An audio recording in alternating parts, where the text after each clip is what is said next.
don't have multi-samples in here. But here's an example. I'll just start layering samples up. Let's start with the drum loop thing. Now I'm going to change samples. Let's see, the next one was that kind of wolf thing, right?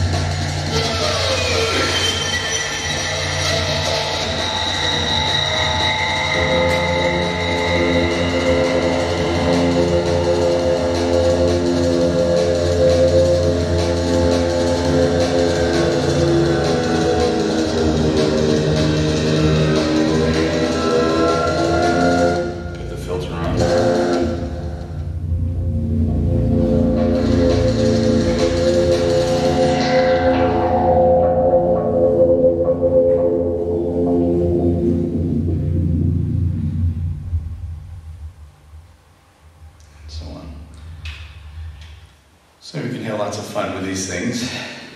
Let's move on to the next thing. This is showing a Prophet VS, just the fact that we have the joystick set up. There are actually two vector mixers that you can pre-arrange. There's a 8-stage looping envelope, and that's what I'm using here. It's a 2-dimensional envelope. There's X and Y control for VS stuff. And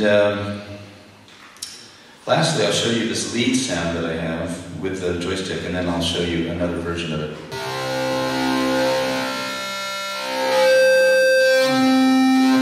So for the 4 corners, you know, I use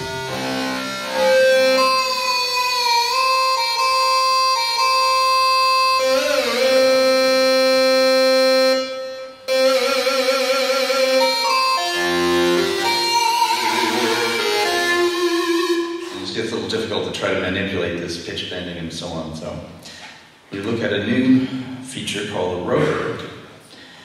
And what the rotor object does, there's 2 of them in here. The rotor takes 4 inputs, and they can be anything in the synthesizer. They can be any audio source, they can also be any controlling source, envelopes, or it can be any of the 4 external inputs. And it'll play 1, 2, 3, 4, and continually rotating those 4. Here I've got 4 sine waves tuned differently.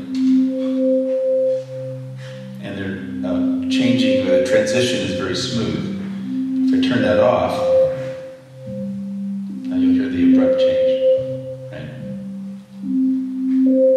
We can speed this up.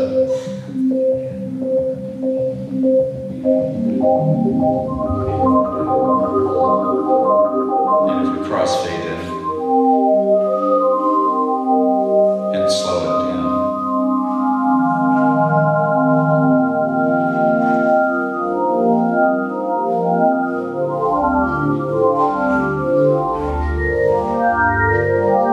But of course, it's not just like a little baby sequencer. You can run it at audio rates.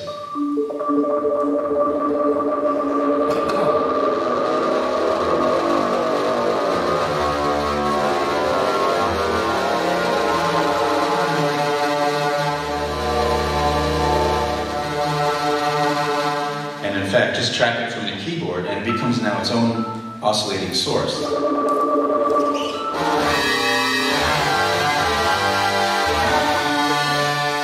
So now I can tune the rotation by using it like an oscillator, but the inputs, whatever they happen to be, if they're whatever they're tuned at, whatever wave shapes they are, all of those variances contribute to the harmonic content.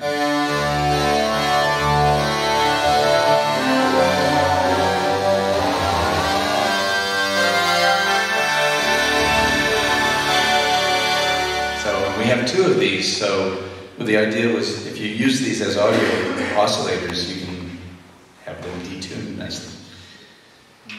So now the thing I'm showing you with the joystick for the vector lead, here's the same thing, but now for each corner I'm using 4 inputs on the rotor, and it's moving really slowly. If I press down for aftertouch, I'll speed it up.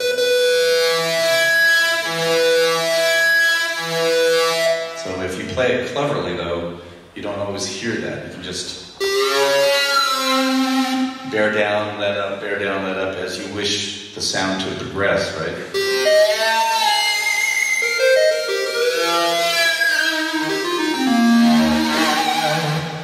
So it's again another way to use this rotor function without getting too much more into it. That's that.